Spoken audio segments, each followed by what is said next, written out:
जी अस्सलाम वालेकुम। कैफेट आज के लेक्चर का आगाज़ करते हैं। लेक्चर नंबर 5 है हमारा और आज हम चैप्टर 2 स्टार्ट करने जा रहे हैं, बेसिक कंसेप्ट्स ऑफ ऑडिट। अच्छा, कल के लेक्चर में हमने लर्निंग ऑब्जेक्टिव डिस्कस नहीं किया था कोई। हमने वो केस स्टडी की डिस्कशन की थी, हमने टेस्टिंग सिस्टम की डिस्कशन की थी, हमने पास्ट पेपर्स के क्वेश्चन डिस्कस किए थे, ठीक है। लेकिन एलो डिस्कस नहीं हुआ था, इसलिए आज आपका मेंटी क्विज नहीं है, ठीक है। लाइव क्विज आज आपका नहीं। स्टार्ट करते हैं हम टॉपिक को। चैप्टर 1 हमारा कुछ इंट्रोडक्शन कंसेप्ट्स बताता है हमें इस सब्जेक्ट के हवाले से, आइड के सब्जेक्ट के हवाले से। और ये आपने नोट किया होगा, जेनेरिक नेचर की टर्म्स को यूज़ करता है, जनरल। जैसे ऑडिट की टर्म अमूमी तौर पे यूज़ नहीं हुई, उसकी बजाय एश्योरेंस की टर्म यूज़ हुई है, ठीक है। लफ्ज़ ऑडिटर वो कम इस्तेमाल किया उसने, प्रैक्टिशनर का वर्ड उसने ज़्यादा इस्तेमाल।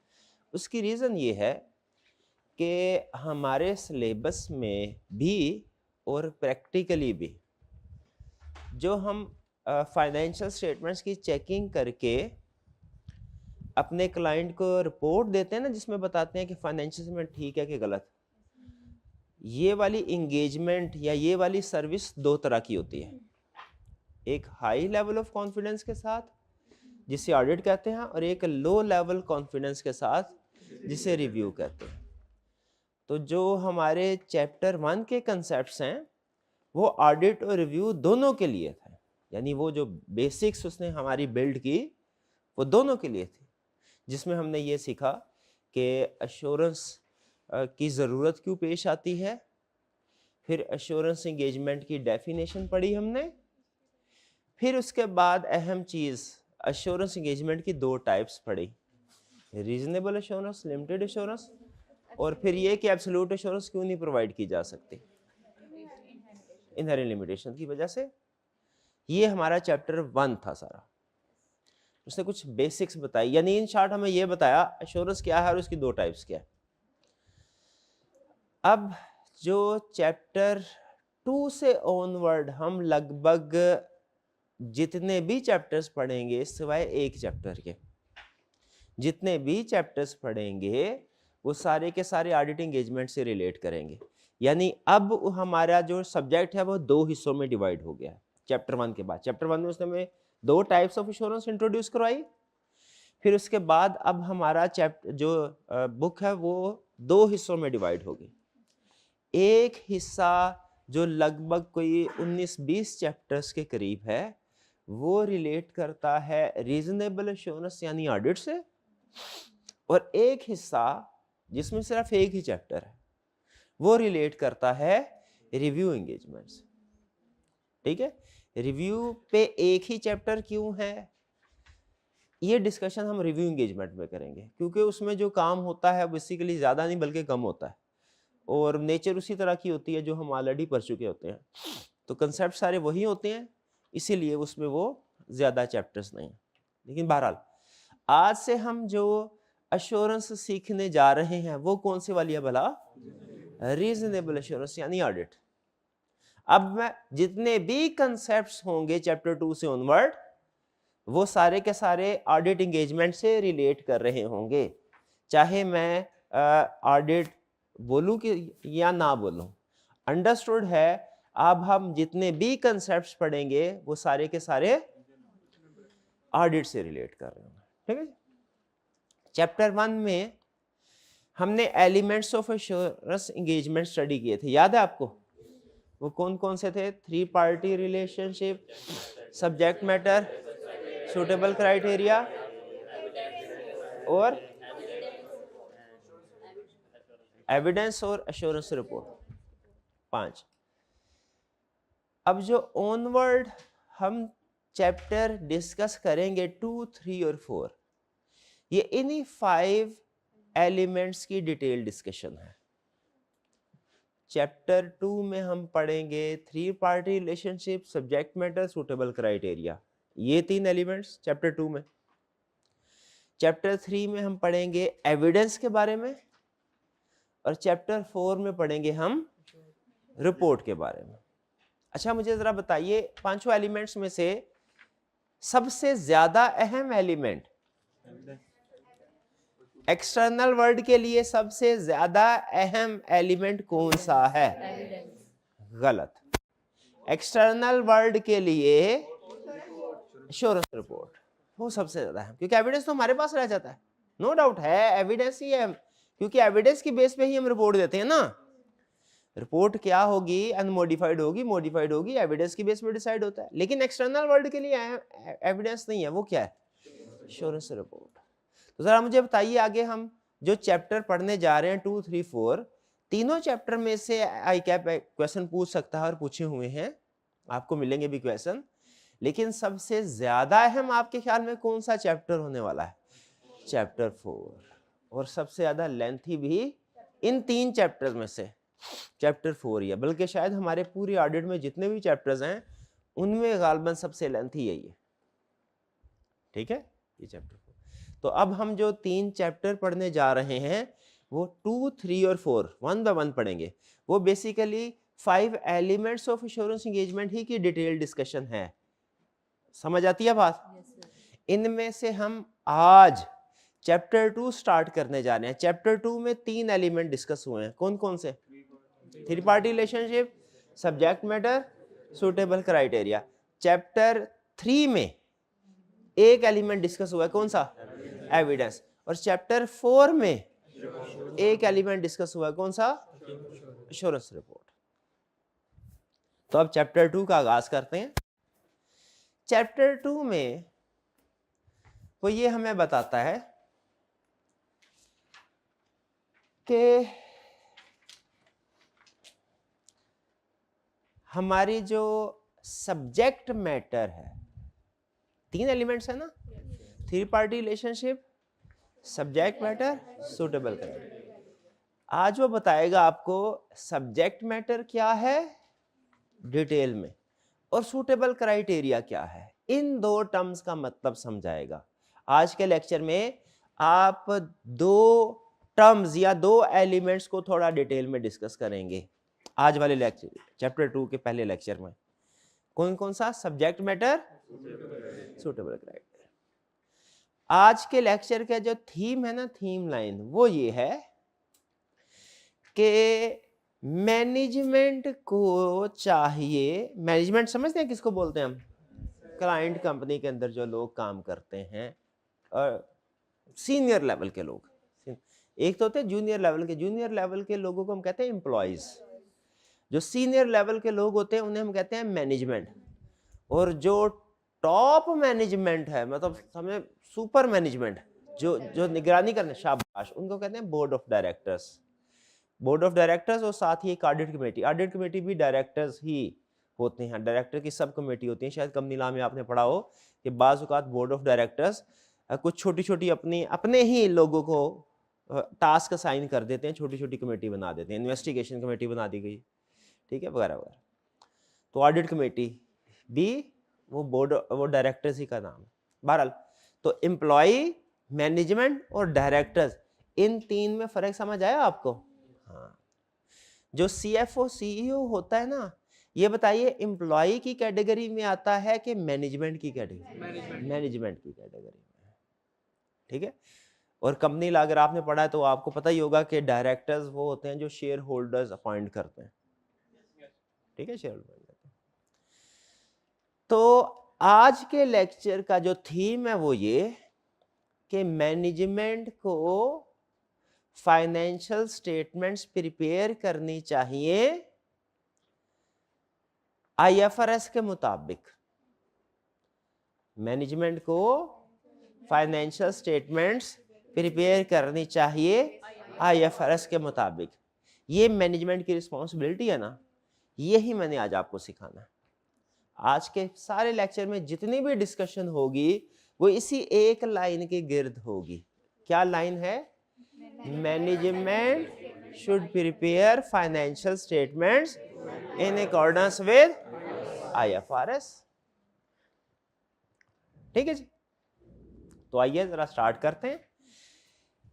क्योंकि मैनेजमेंट की इसको बोला जाता है, एक लफ्ज बोलते हैं हम ऑडिट में, pre condition for audit. Pre condition for audit का मतलब है वो चीज जो पहले होना जरूरी है तभी ऑडिट होगा। अगर वो चीज एसेंशियल, शाबाश, अगर वो चीज मौजूद नहीं है तो ऑडिट भी नहीं हो। आप खुद बताइए कि ऐसा पॉसिबल है कि मैनेजमेंट फाइनेंशियल स्टेटमेंट्स तो ना बनाए लेकिन ऑडिटर ऑडिट कर दे? पॉसिबल ही नहीं है।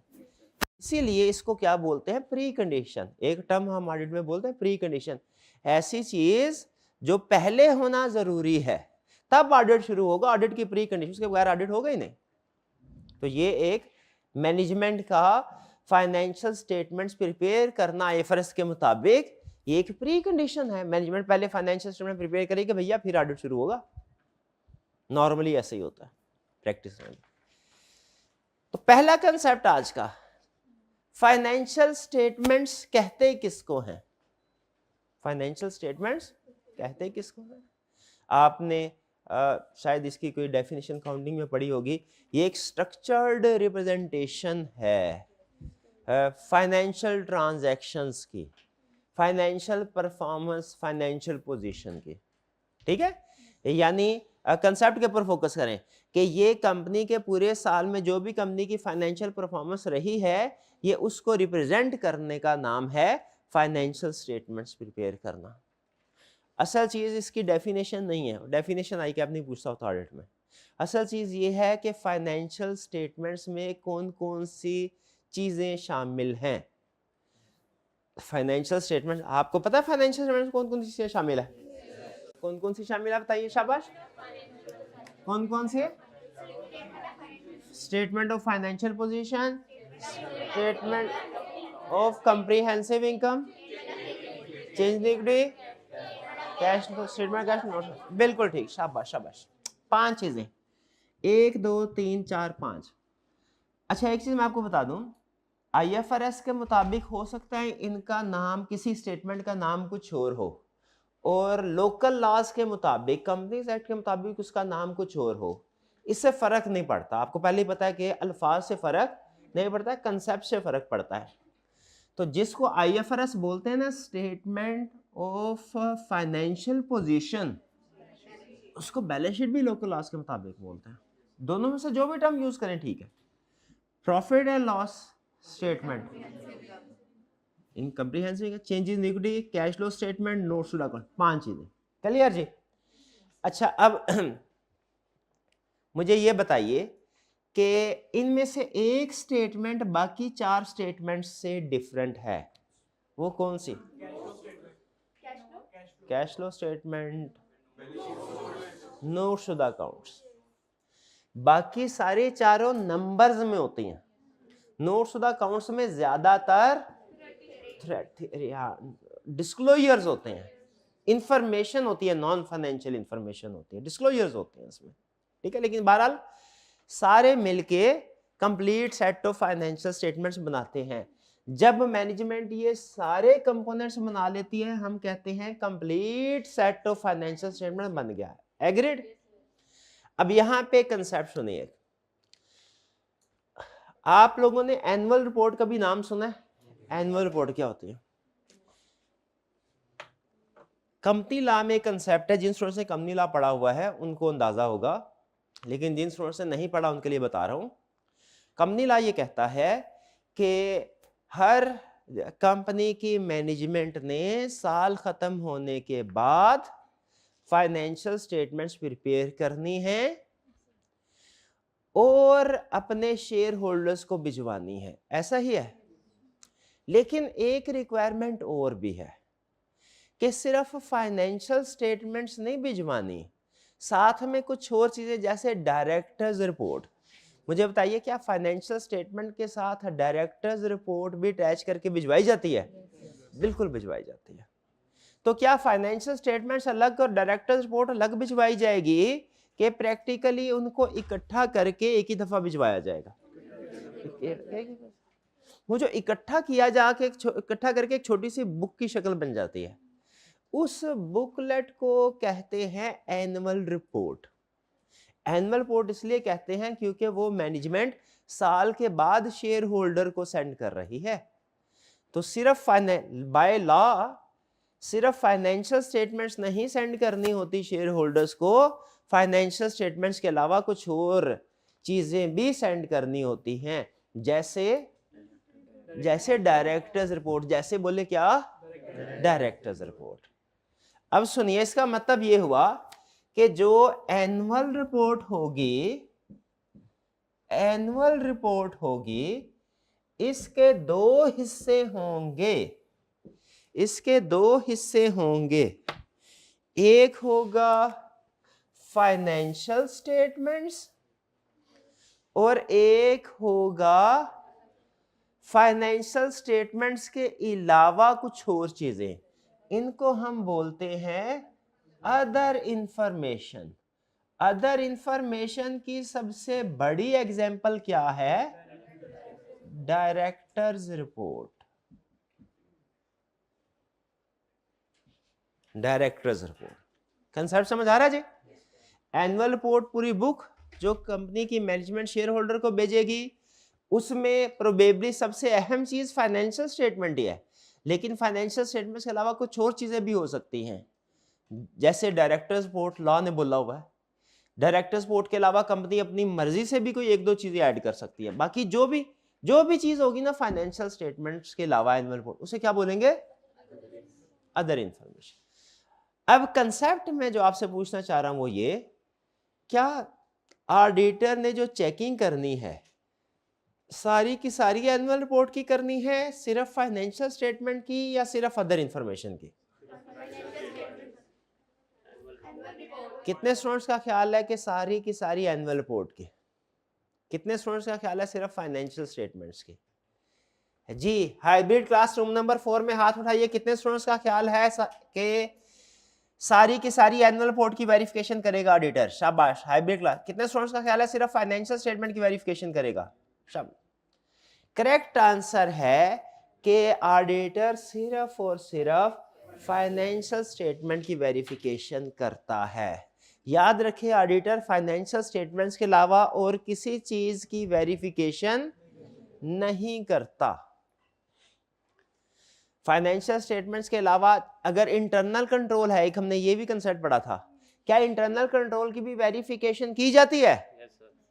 वेरिफिकेशन ऑडिटर नहीं करता, सिर्फ थोड़ा बहुत अंडरस्टैंडिंग हासिल करता है कि भाई कोई चीज है भी कि नहीं है, वेरिफिकेशन नहीं करेगा।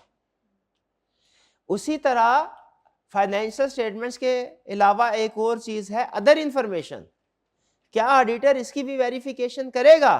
नहीं करेगा, नहीं करे। हाँ, थोड़ा बहुत अंडरस्टैंडिंग ले लेगा इंटरनल कंट्रोल की तरह।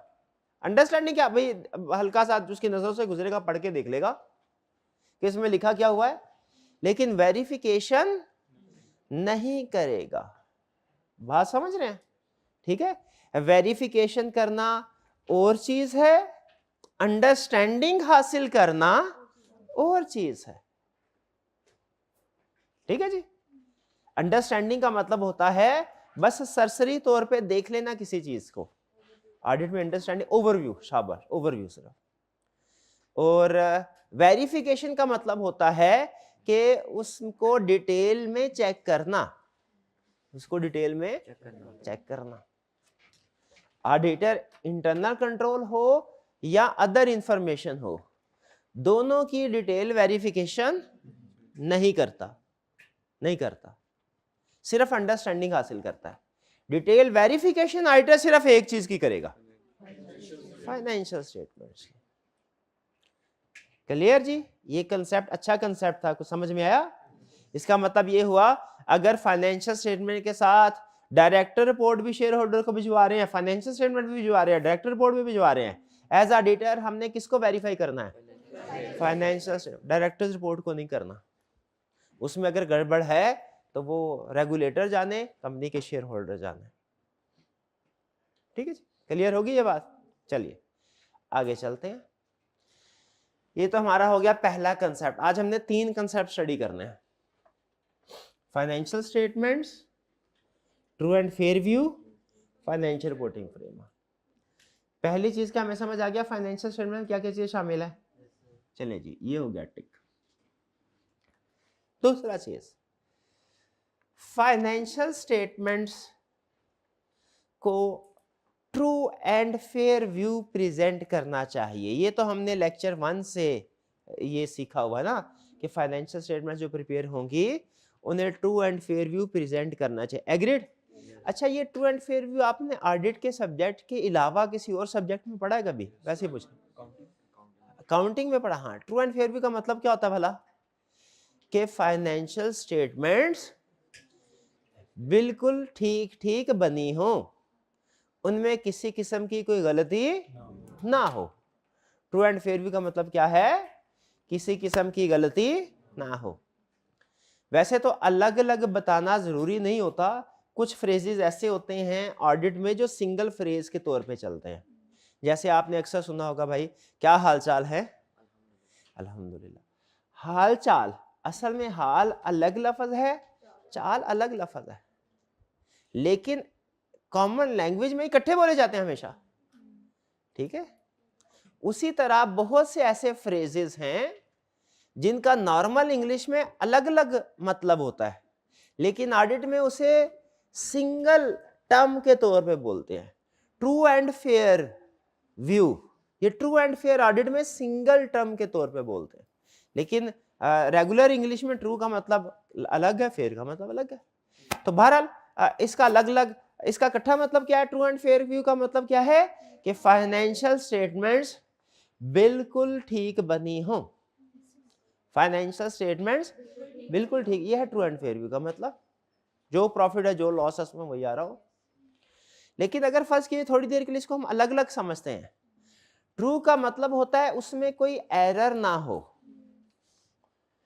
फेयर का मतलब होता है उसमें कोई बायसनेस ना हो, एरर ना हो, बायसनेस ना हो, बायसनेस ना। असल में फाइनेंशियल स्टेटमेंट्स में ना जजमेंट्स भी होती हैं, ये बायसनेस का ताल्लुक जजमेंट से है। मैं आपके सामने दो एग्जांपल रखता हूं, आपने मुझे बताना है इसमें से कौन सी मिस स्टेटमेंट है और कौन सी नहीं। हो सकता है दोनों मिस स्टेटमेंट हो सकता है कोई भी ना हो, ये भी पॉसिबिलिटी। पहले हमने क्लाइंट से जाके पूछा, भैया आपने क्या डेप्रिसिएशन रिकॉर्ड की है? उसने कहा सर नहीं की। एक ये चीज। दूसरी चीज, हमने उससे पूछा भैया डेप्रिसिएशन रिकॉर्ड की है? उसने कहा जी सर रिकॉर्ड की है, पिछले सालों में और हमारी जो दूसरी कंपनीज है इंडस्ट्रीज की, वो डेप्रिसिएशन रेट लगाती है 10%, लेकिन हमने रेट लगाया है 5% इस साल। हमने रेट क्या डेप्रिसिएशन रिकॉर्ड की है लेकिन रेट, क्योंकि हमारा ख्याल है हमारे एसेट जो है ना उनकी लाइफ डबल हो गई है। हमने कहा कैसे डबल हो गई है? कोई बड़ी रिपेयर एंड मेंटेनेंस, कोई कुछ खास काम किया? उसने कहा खास काम तो कोई नहीं किया, बस ख्याल ही होता है ना, हमारा ख्याल बदल गया। यूजफुल लाइफ कितनी होगी, कितना अरसा चलेगी, एक जजमेंट होती है ना, हमारी जजमेंट बदल गई रातों रात। अब दो इश्यूज हैं, दोनों में फर्क मुझे बताइए क्या है? पहले में क्या कह रहा है? डेप्रिसिएशन रिकॉर्ड ही नहीं की। दूसरे में क्या कह रहा है? रिकॉर्ड की है लेकिन लाइफ जो है वो डिफरेंट कर दे। क्या पहले वाले मिस स्टेटमेंट है कि डेप्रिसिएशन रिकॉर्ड ही नहीं की? क्या ये मिस स्टेटमेंट है? क्या है? एरर है। अच्छा चले सुने, मिस स्टेटमेंट की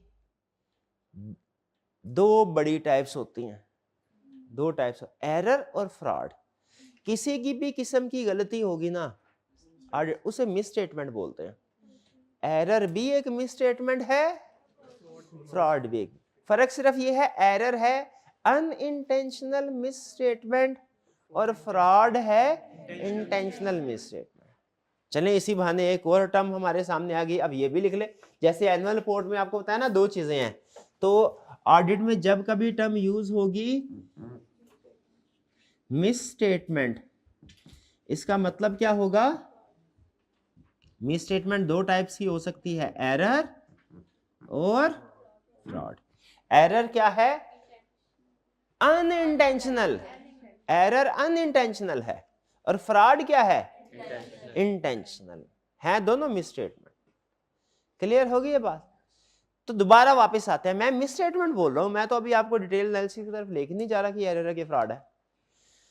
सवाल मेरा ये है, मैनेजमेंट ने डेप्रिसिएशन रिकॉर्ड ही नहीं की, क्या ये मिसस्टेटमेंट है?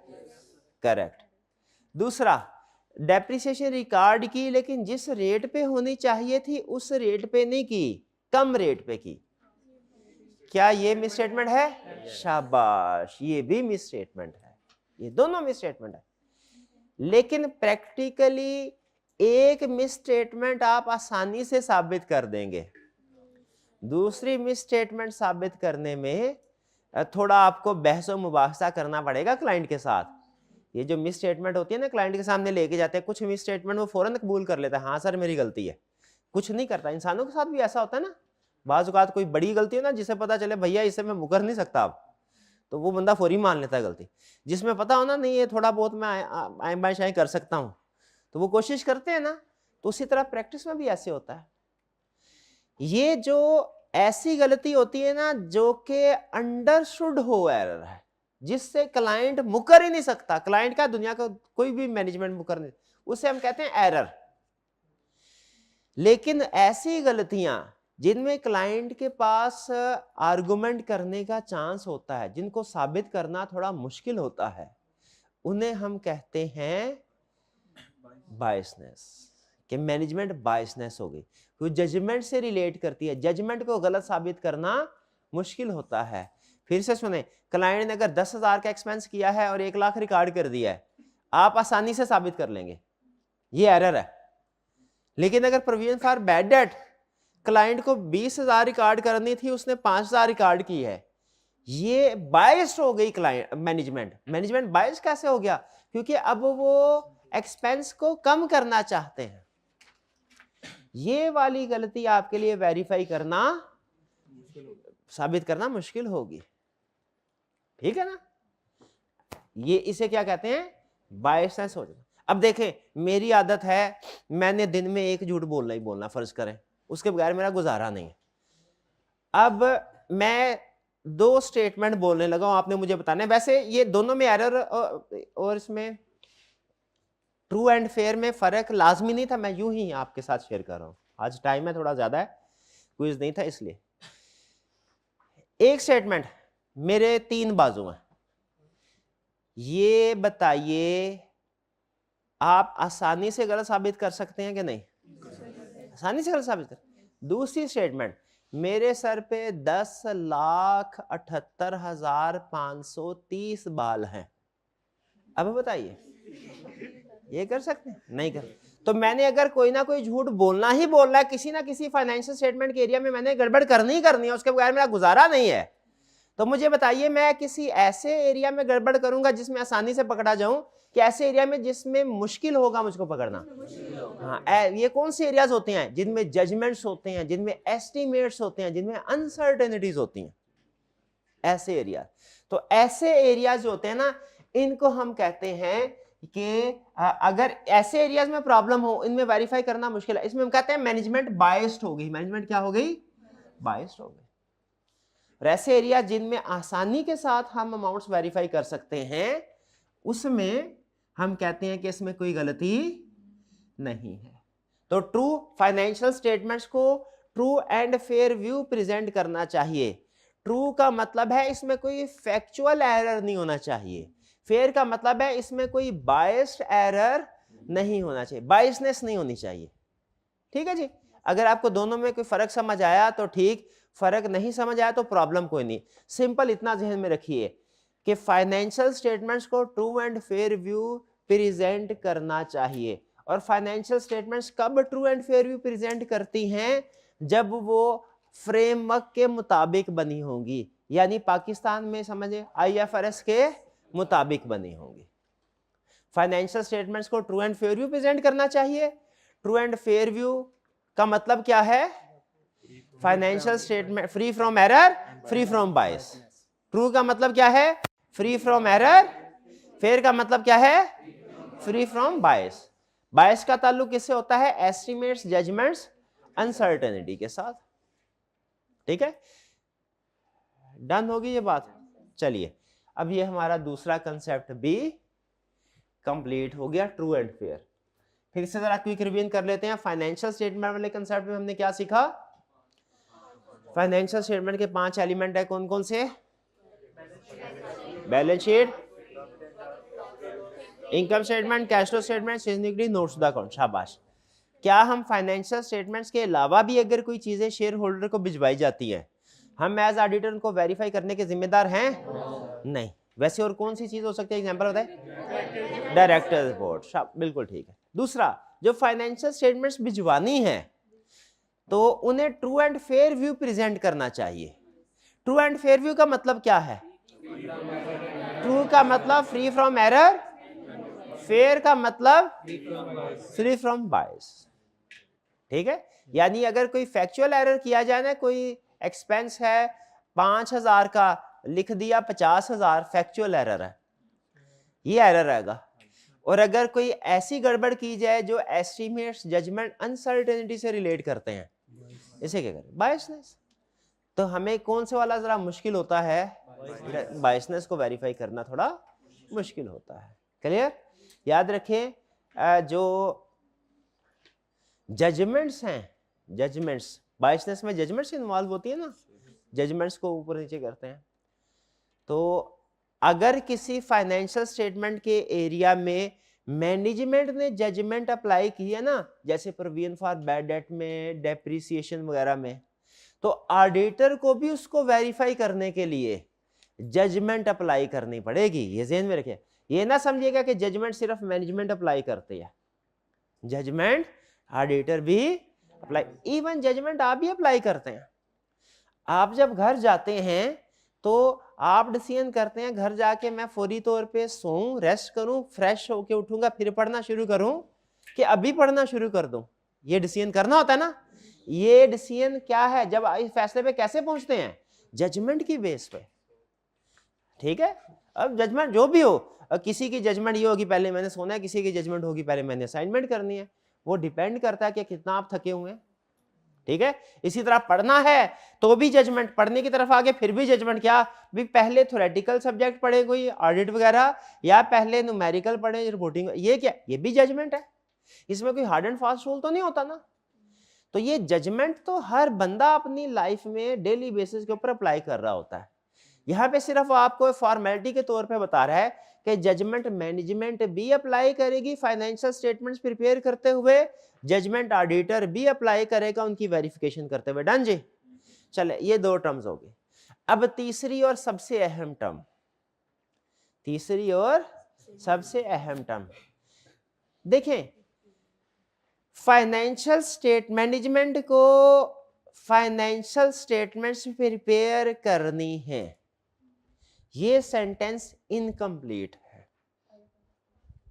जब तक ये ना बताया जाए कि किसके मुताबिक, ये ना बताया जाए कि किसके मुताबिक फाइनेंशियल स्टेटमेंट्स प्रिपेयर करने हैं।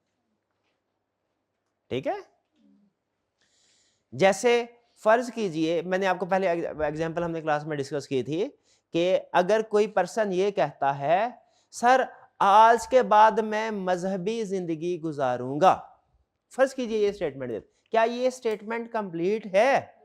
नहीं, कंप्लीट नहीं।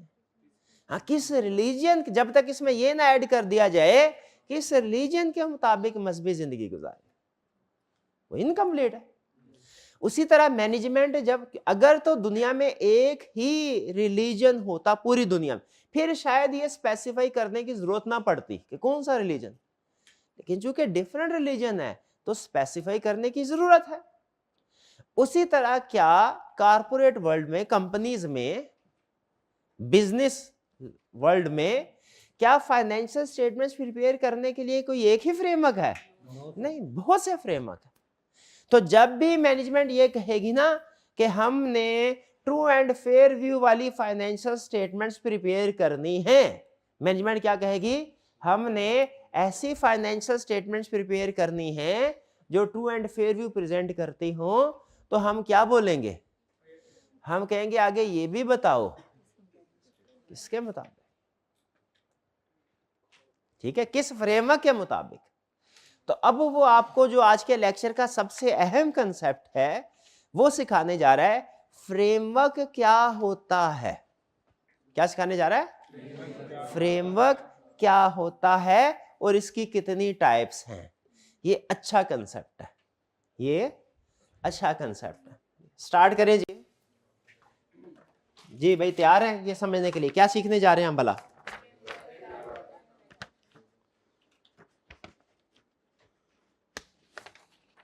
चलिए, फाइनेंशियल रिपोर्टिंग फ्रेमवर्क क्या है? अच्छा, ये फ्रेमवर्क है, इसका स्पेसिफिक नाम, इसका जो जनरल नाम है वो क्या बोला? General name criteria. अच्छा, क्राइटेरिया। क्राइटेरिया क्या है? वो रूल्स एंड रेगुलेशंस जिनके मुताबिक फाइनेंशियल स्टेटमेंट्स प्रिपेयर की जाएंगी। ऊपर कह रहा है फाइनेंशियल स्टेटमेंट्स प्रिपेयर करनी है मैनेजमेंट ने, नीचे कह रहा है भाई किन किन रूल्स के मुताबिक प्रिपेयर कर सकती है। फ्रेमवर्क या क्राइटेरिया किसे, फाइनेंशियल रिपोर्टिंग फ्रेमवर्क या क्राइटेरिया किसे बोलते हैं? वो रूल्स एंड रेगुलेशन जिनके मुताबिक फाइनेंशियल स्टेटमेंट्स प्रिपेयर की जाएंगी। क्या दुनिया में कोई एक ही फ्रेमवर्क है जिसके मुताबिक फाइनेंशियल स्टेटमेंट्स प्रिपेयर की जाए? नहीं, बहुत से फ्रेमवर्क है। ठीक है, हम उन फ्रेमवर्क को आज स्टडी करने जा रहे हैं कि कितने टाइप्स ऑफ फ्रेमवर्क है। फ्रेमवर्क को हम दो बड़े हिस्सों में डिवाइड करते हैं, दो बड़ी टाइप्स हैं। जैसे कोई भी सब्जेक्ट होता है ना, स्टार्ट में आप बेसिक टर्म सीख रहे होते हैं तो उनकी टाइप्स सीखते हैं। आपने जब कॉस्ट काउंटिंग पढ़ा होगा तो कॉस्ट काउंटिंग में आपको कॉस्ट बताया गया होगा कि उसकी टाइप्स डेफिनेटली सिखाई गई होंगी। ऐसा ही है कि कॉस्ट कितनी टाइप, बहुत सी टाइप्स होते हैं। फिक्स कॉस्ट है, वेरिएबल कॉस्ट एक ही है, फिर उसके बाद सेमी वेरिएबल, फिर एब्जॉर्प्शन कॉस्ट, मार्जिनल कॉस्ट, ये भी होती है। ठीक है, और भी बहुत सी कॉस्ट। बिल्कुल उसी तरह ऑडिट में हम सीखने जा रहे हैं, मैनेजमेंट ने फाइनेंशियल स्टेटमेंट प्रिपेयर करनी है। डन। फाइनेंशियल स्टेटमेंट प्रिपेयर करने के बहुत से फ्रेमवर्क हैं। बहुत से फ्रेमवर्क को डिफरेंट वेज में क्लासिफाई कर सकते हैं। हमारे सिलेबस में दो तरह की क्लासिफिकेशन है। नंबर 1 कि फाइनेंशियल स्टेटमेंट किसके लिए बनाए जा रही हैं। एक क्लासिफिकेशन इसकी बेस पे कि इसका यूजर कौन है, इसका और दूसरी क्लासिफिकेशन इस बेस के ऊपर है कि फाइनेंशियल स्टेटमेंट्स बनाने का प्रोसेस क्या है। फाइनेंशियल स्टेटमेंट्स बनाने का प्रोसेस क्या है। तो फ्रेमवर्क को दो हिस्सों में, फ्रेमवर्क की दो बड़ी टाइप्स हैं, और भी टाइप्स है दुनिया में, दो बड़ी टाइप्स हैं। एक टाइप है जो डिपेंड करती है कि इस फ्रेमवर्क से जो फाइनेंशियल स्टेटमेंट बनेगी उनका यूजर कौन है, और एक टाइप इस पे डिपेंड करती है कि फाइनेंशियल स्टेटमेंट्स बनाने का प्रोसेस क्या होगा। ठीक है, इसको जरा तफसील से सीखते हैं। ये जो पहली टाइप है ना, डिपेंडिंग ऑन यूजर्स, वो कहता है फ्रेमवर्क की दो टाइप्स हैं। एक है जनरल पर्पस, एक है special purpose. General purpose framework कौन सा है? ऐसा फ्रेमवर्क जो वाइड रेंज ऑफ यूजर्स के लिए फाइनेंशियल स्टेटमेंट्स बनाएगा, उसे क्या बोलते हैं? General purpose framework. और स्पेशल पर्पस फ्रेमवर्क कौन सा है? जो स्पेसिफिक यूजर्स के लिए फाइनेंशियल स्टेटमेंट्स बनाएगा। General purpose, special purpose. Example से समझते हैं। मुझे ये बताइए कि पाकिस्तान में एक कंपनी ने, नॉर्मल कंपनी जैसे कोई भी कंपनी ले लीजिए, मिचेल्स है, इन्होंने फाइनेंशियल स्टेटमेंट प्रिपेयर करनी है। लॉ ने बोला भैया हर साल आपने फाइनेंशियल स्टेटमेंट्स प्रिपेयर करके शेयर होल्डर्स को सेंड करनी है, और स्टॉक एक्सचेंज में भी भिजवानी है, अपनी वेबसाइट पे भी अपलोड करनी है। ठीक है, ये जो हर साल मिचेल्स फाइनेंशियल स्टेटमेंट्स प्रिपेयर करेगी, ये वाइड रेंज ऑफ यूजर्स के लिए है, यानी बहुत से यूजर्स के लिए, के स्पेसिफिक यूजर के लिए? वाइड रेंज ऑफ यूजर्स के लिए। इसको बोलते हैं जनरल पर्पस फ्रेमवर्क। क्या बोलते हैं? फ्रेमवर्क। शाबाश। अच्छा, एक और एग्जांपल। एफबीआर ने ये कहा है, ए कंपनी, म्यूचुअल कंपनीज, आपने जो हमें टैक्स रिटर्न जमा करवानी है ना, उसके साथ उसको आपने प्रॉफिट कैलकुलेट करना है। टैक्स में सीखते होंगे, प्रॉफिट कैलकुलेट करना, मतलब प्रॉफिट लॉस बनेगा तो कैलकुलेट होगा ना। लेकिन वो प्रॉफिट आपने जो आपके जनरल रूल्स होते हैं ना, उनके मुताबिक नहीं कैलकुलेट करना, ना ना ना ना, क्योंकि ये मेरे लिए सिर्फ प्रॉफिट कैलकुलेट हो रहा है। ये फाइनेंशियल स्टेटमेंट किसके लिए बन रही है? सिर्फ मेरे लिए। ये बोला एफबीआर ने। तो इसमें जो मेरे वाले रूल है ना, इनकम टैक्स ऑर्डिनेंस वाले, उसको फॉलो करते हुए फाइनेंशियल स्टेटमेंट्स प्रिपेयर करनी है। जो आप टैक्सेबल प्रॉफिट कैलकुलेट करते हैं ना, तो असल में आप फाइनेंशियल स्टेटमेंट ही बना रहे होते हैं। बेसिस डिफरेंट है, लेकिन बन तो फाइनेंशियल स्टेटमेंट ही रही है ना, बेसिस डिफरेंट। अब की बार जो आप फाइनेंशियल स्टेटमेंट्स अगर फर्ज करें बनाती है वो कंपनी, तो जो उसका फ्रेमवर्क होगा, यानी जिन रूल्स को वो फॉलो करेगी, वो रूल्स जनरल पर्पस के लिए है कि स्पेशल पर्पस के लिए? स्पेशल पर्पस के लिए। तो ये फ्रेमवर्क इसे क्या बोलेंगे? Special purpose framework. फिर से बताइए, फ्रेमवर्क की बहुत सी टाइप्स हैं। फ्रेमवर्क है क्या? रूल्स जिनके मुताबिक फाइनेंशियल स्टेटमेंट बनाई जा सकती हैं। फ्रेमवर्क की बहुत सी टाइप्स हैं। एक टाइप है जनरल पर्पस और special purpose. General purpose framework कौन सा है? जो ऐसी फाइनेंशियल स्टेटमेंट्स बनाने के लिए यूज होता है जो वाइड रेंज ऑफ यूजर्स के लिए। और स्पेशल पर्पस फ्रेमवर्क कौन सा है? जो स्पेसिफिक यूजर्स के लिए बनाए जाए। क्लियर? ये फर्क समझ आ गया? अच्छा, अगर फर्क समझ आया तो एक प्रैक्टिकल एग्जांपल आपके सामने और रखता हूं, आपने डिसीजन करना है इसके ऊपर और मुझे बताना है। पाकिस्तान में स्टेट बैंक ऑफ पाकिस्तान ने कमर्शियल बैंक्स को ये कहा हुआ है कि उन्होंने हर महीने मंथ एंड पे फाइनेंशियल स्टेटमेंट्स प्रिपेयर करके स्टेट बैंक को सबमिट करवानी है। स्टेट बैंक ने अपनी कोई मॉनिटरी पॉलिसी वगैरह जो उसकी सुपरविजन करनी होती है उसके लिए। लेकिन स्टेट बैंक ने कमर्शियल बैंक को ये कहा हुआ है कि जो फॉर्मेट आपने फॉलो करना है ना, वो मैं जो फॉर्मेट आपको भेजूंगा ना, उसके ऊपर आपने अपनी बैलेंस शीट वगैरह बना के मुझे सेंड करनी है। और जो स्टेट बैंक फॉर्मेट देता है उसमें लायबिलिटीज 2 तरह से नहीं 3 तरह से क्लासिफाई होती हैं, शॉर्ट टर्म, मीडियम टर्म और लॉन्ग टर्म। बताइए, अब जो फाइनेंशियल स्टेटमेंट कमर्शियल बैंक से स्टेट बैंक को बना के भेजेंगे, वो जिस फ्रेमवर्क के मुताबिक फाइनेंशियल स्टेटमेंट्स बनी है, वो फ्रेमवर्क जनरल पर्पस है या स्पेशल पर्पस? Special purpose. क्यों भला? उसके यूजर्स बहुत से ज्यादा नहीं है, वाइड रेंज ऑफ यूजर नहीं है। कौन से हैं? सिर्फ स्पेसिफिक यूजर, सिर्फ बैंक। क्लियर? अच्छा, अब अगर आप इजाजत दे, टाइम है आज हमारे पास, तो थोड़ा इसके ऊपर मजीद डिस्कशन कर लें। आपके ख्याल में इन दोनों फ्रेमवर्क में फर्क क्या होता होगा? ये अगली डिस्कशन थोड़ी एडिशनल है, लेकिन है रेलिवेंट, कहीं ना कहीं काम जरूर आएगी। फर्क क्या होता? जैसे मैं फाइनेंशियल स्टेटमेंट बना रहा हूं, क्या फर्क पड़ेगा कि जनरल पर्पस है कि स्पेशल पर्पस? क्या स्पेशल पर्पस में ना मैंने अपनी अकल नहीं लगानी होती। मैंने जो मुझे जिसके लिए फाइनेंशियल स्टेटमेंट बन रही है ना, जिस यूजर के लिए, जिस रेगुलेटर के लिए, उसने जो कह दिया है उसी के मुताबिक काम करना, ठीक है?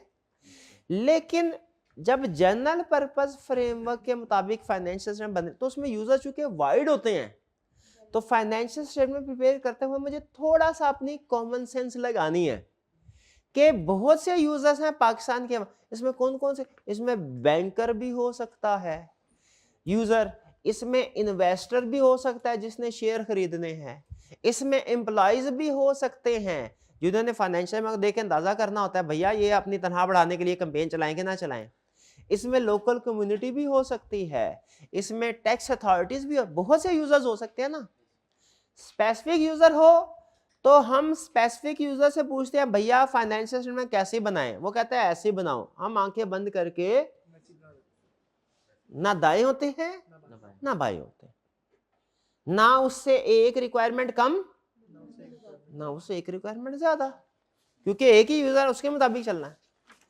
जब वाइड रेंज ऑफ यूजर्स होते हैं ना तो कुछ ना कुछ फ्रेमवर्क उसमें भी होगा, लेकिन उसमें ना हमें स्टैंडर्ड कहते हैं अपनी अकल भी लगाओ, क्योंकि बहुत से यूजर्स है ना। तो हो सकता है मैंने फ्रेमवर्क कोई भी जो दिया गया है उसके मुताबिक फाइनेंशियल स्टेटमेंट्स बना ली हैं, लेकिन हो सकता है मुझे लगे ओहो ये बाकी लोगों के लिए तो ठीक है, एम्प्लॉइज के लिए जरूरी है कि इसमें मैं डायरेक्टर्स की रिम्यूनरेशन अलग से डिस्क्लोज कर दूं, क्योंकि एम्प्लॉइज को पता चले वो जो काम कर रहे हैं उसके बदले में उनको कितने पैसे मिल रहे हैं और जो उनके बॉस हैं उनको कितने पैसे मिल रहे हैं। मुझे बताइए क्या मुझे एम्प्लॉइज के पॉइंट ऑफ व्यू से भी सोचना है? वाइड रेंज ऑफ यूजर्स, बिल्कुल बैंकर्स के पॉइंट ऑफ व्यू से भी सोचना है। तो बाज़ औक़ात ऐसा होता है कि फाइनेंशियल स्टेटमेंट्स में कोई कमी बेशी करने की जरूरत पड़ जाती है, ये ज़हन में रखिएगा। वाइड रेंज ऑफ यूजर में फाइनेंशियल स्टेटमेंट्स जब बनती है तो उसमें बहुत से लोगों की रिक्वायरमेंट होती है ना, उनको सामने रख के बनाई जाती है। स्पेसिफिक यूजर में फाइनेंशियल स्टेटमेंट बनेगी सिर्फ एक यूजर की रिक्वायरमेंट को। डन जी, चले ये डिस्कशन होगी क्लोज। तो फाइनेंशियल रिपोर्टिंग फ्रेमवर्क क्या है? रूल्स फाइनेंशियल स्टेटमेंट बनाने के लिए इसकी बहुत सी टाइप्स है। एक टाइप क्या है यूजर्स के पॉइंट ऑफ व्यू से? जनरल पर्पस, कंफर्टेबल हो गए इसके साथ? जनरल पर्पस फ्रेमवर्क क्या है, स्पेशल पर्पस फ्रेमवर्क क्या है? ओके अच्छा मुझे बताइए IFRS एक फ्रेमवर्क है? ये जनरल पर्पस है कि स्पेशल पर्पस? जनरल, क्योंकि ये जो फाइनेंस बनती है ये इन्वेस्टर्स वगैरह वाइड रेंज ऑफ यूजर्स के लिए। इनकम टैक्स ऑर्डिनेंस स्पेशल, बेहतरीन कंसेप्ट बिल्ड हो गया। अब आगे चलते हैं। फ्रेमवर्क की और भी टाइप है, और टाइप क्या है? फेयर प्रेजेंटेशन फ्रेमवर्क और compliance framework. Fair presentation framework और कंप्लायंस फ्रेमवर्क, फर्क क्या है? कंप्लायंस फ्रेमवर्क में भी रूल्स, देखिए किसी भी फ्रेमवर्क में लिखा क्या होगा? Rules how to prepare financial statement. कोई भी फ्रेमवर्क हो उसमें लिखा क्या होगा? Rules how to prepare financial statement. General purpose में है how to prepare financial statement for wide range of user. Special purpose में है how to prepare financial statement for specific user. अब फ्रेमवर्क की और टाइप आ गई, एक fair presentation framework, compliance framework में लिखा हुआ है भैया ये रूल्स है फाइनेंशियल स्टेटमेंट्स प्रिपेयर करने के लिए, इनको फॉलो करो, ना इनमें कोई कमी करनी है ना बेशी करनी है, चेंज कोई नहीं करना, एज इट इज, अपनी अकल नहीं लगा, एज इट इज फॉलो करो, ब्लाइंडली फॉलो करो। इसको बोलते हैं कंप्लायंस फ्रेमवर्क, जिसमें अल्टीमेट ऑब्जेक्टिव होता है रिक्वायरमेंट्स को कंप्लाई करना। अल्टीमेट ऑब्जेक्टिव क्या होता है? कंप्लाई करना।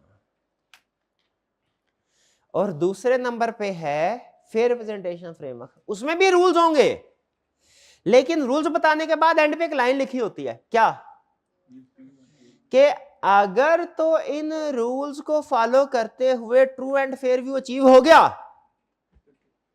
तो फिर ठीक है, लेकिन अगर इन रूल्स को फॉलो करते हुए अभी true and fair view achieve नहीं हुआ और कोई कमी बेशी करने की जरूरत है क्या, तो वो कमी बेशी कर लो।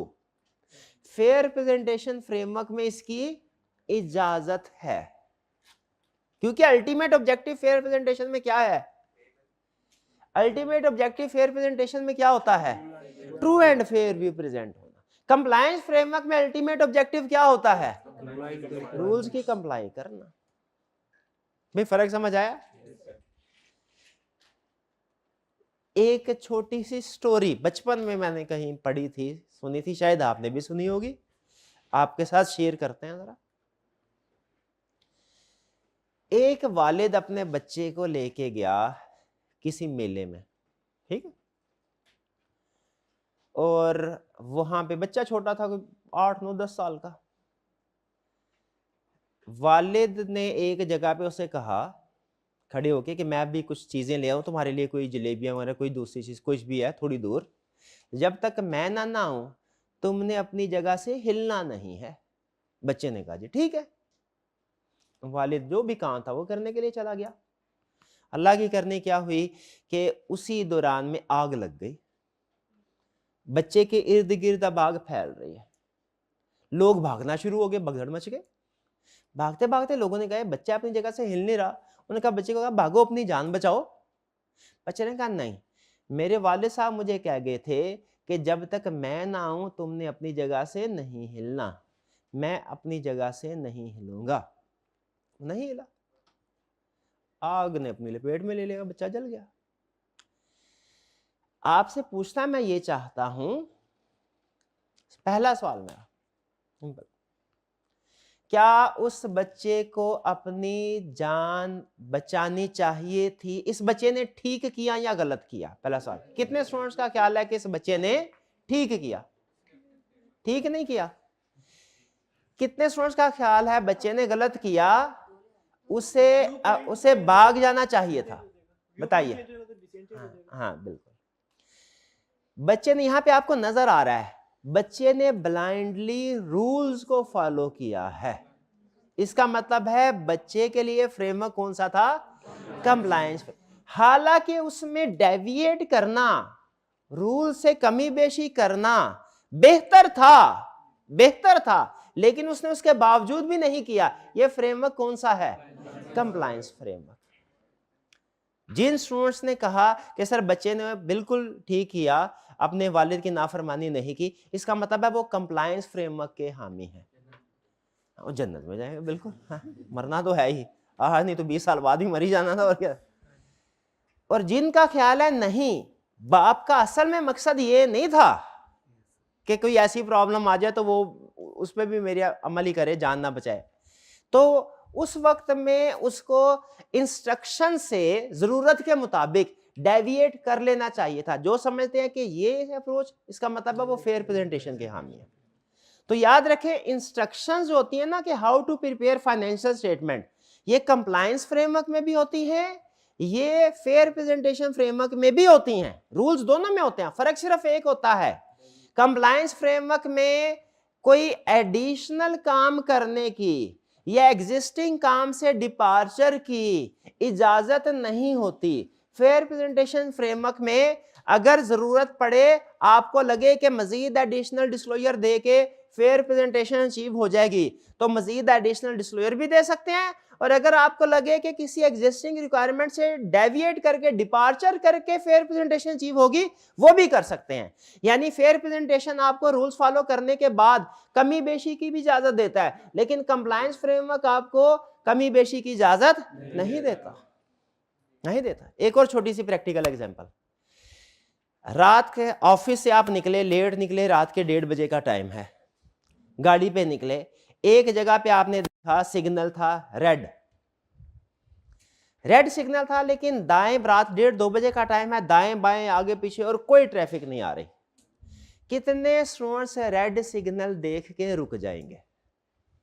और कितने स्टूडेंट्स ये सोचेंगे कि भाई दाएं बाएं कोई है तो नहीं, तो इस पे रुकना बेवकूफ़ी है, ठीक है, कोई किसी किस्म का रिस्क भी नहीं है, तो मैं गाड़ी भगा देता हूँ। कितने स्टूडेंट भगा लेंगे गाड़ी?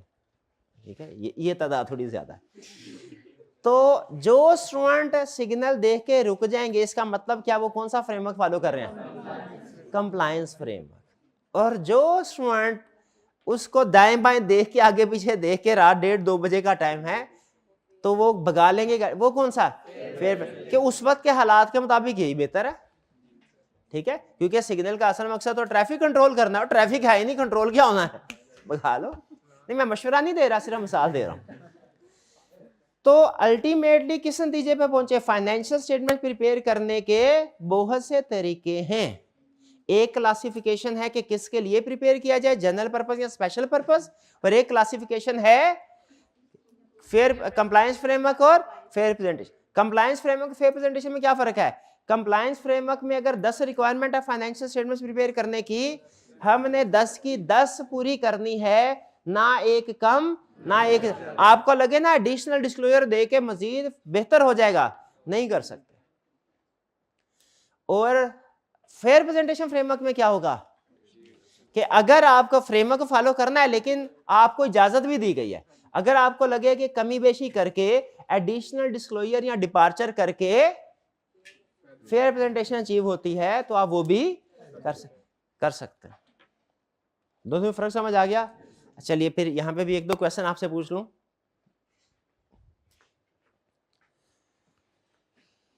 स्टेट बैंक ऑफ पाकिस्तान, देखिए कॉस्ट की मैंने आपको एग्जांपल दी, बाज़ औक़ात एक ही कॉस्ट होती है ना, वो डिफरेंट टाइप्स में क्लासीफाई हो जाती है, ऐसा है ना। सम टाइम हो सकता है एक कॉस्ट हो वो मैन्युफैक्चरिंग में आ रही हो, और जब आपसे पूछा जाए भाई ये बताओ जो लेबर है ये मैन्युफैक्चरिंग कॉस्ट है या कि ऑपरेटिंग कॉस्ट है, आप क्या बोलेंगे? लेबर, जो डायरेक्ट लेबर है, डायरेक्ट लेबर कौन सी कॉस्ट है? मैन्युफैक्चरिंग का। और फिर मैं आपसे पूछूं वेरिएबल कॉस्ट है कि फिक्स कॉस्ट है? तो वेरिएबल कैसे? अभी तो आपने बोला मैन्युफैक्चरिंग कॉस्ट है, वो दूसरी क्लासिफिकेशन थी, ये दूसरी क्लास। क्या एक ही मिसाल कॉस्ट की एक मिसाल दो कैटेगरीज में आ सकती है? डिफरेंट क्लासिफिकेशन डिफरेंट होगी। जब फिक्स और वेरिएबल के हवाले से क्लासिफाई करेंगे वो वेरिएबल की टाइप आएगी, जब मैन्युफैक्चरिंग और ऑपरेटिंग के हिसाब से क्लासिफिकेशन करेंगे वो मैन्युफैक्चरिंग। भाई ऐसा ही है ना। उसी तरह हमारे जो फ्रेमवर्क है ना, एक क्लासिफिकेशन है स्पेशल पर्पस या जनरल पर्पस, वो अलग क्लासिफिकेशन है। एक क्लासिफिकेशन है फेयर प्रेजेंटेशन के कंप्लायंस फ्रेमवर्क, वो अलग क्लासिफिकेशन है। ये हो सकता है कि एक framework special purpose general purpose में किसी कैटेगरी में हो एक, और वही फ्रेमवर्क जो है वो जनरल, वो जो है फेयर प्रेजेंटेशन कंप्लायंस फ्रेमवर्क में कोई और क्लासिफिकेशन हो। अब पूरा जितने भी टाइप्स ऑफ फ्रेमवर्क पढ़े हैं ना, इनका टेस्ट आपसे छोटा सा ले रहा हूं। पहले क्वेश्चन,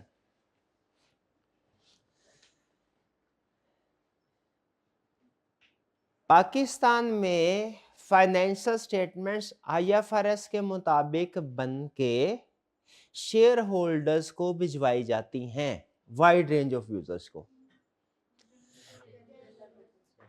कौन सा? जनरल पर्पस के स्पेशल? General, okay. अब आगे मजीद सुने, जनरल और स्पेशल के हवाले से ये किसमें क्लासिफाई होंगी?